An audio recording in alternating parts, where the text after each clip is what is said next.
Data storage.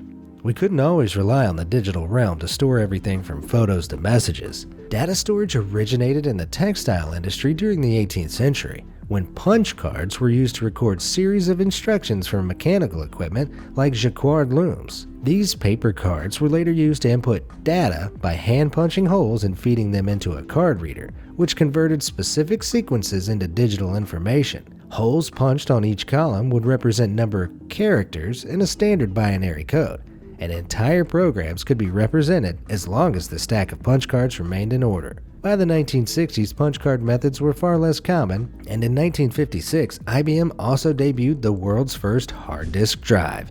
The IBM Model 350, which weighed over a ton, contained 50 24-inch storage disks worth a grand total of 3.75 megabytes and was leased to companies from $3,200 per month or $30,260 post-inflation.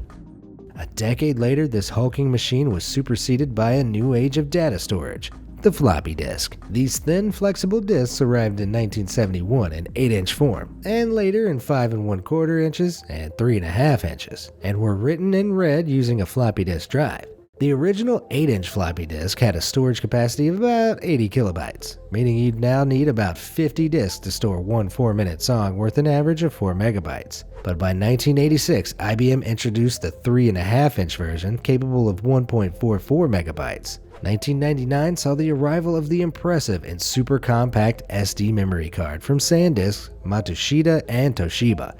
And in 2000, people were first introduced to the familiar USB thumb drive, initially capable of 8 megabytes of storage. Nowadays, USBs can support hundreds of gigabytes of data, and there's even a micro USB smaller than your finger and the thickness of a needle that can hold a whole terabyte. For comparison, you'd need 266,666 IBM 350s to hold that. Most people now rely on the digital capacities of the cloud, first introduced in 2007, which currently holds an estimated 1 exabyte of data, the equivalent of over 1 billion gigabytes. As Moore's law states that digital storage capabilities and speed doubles exponentially every 2 years,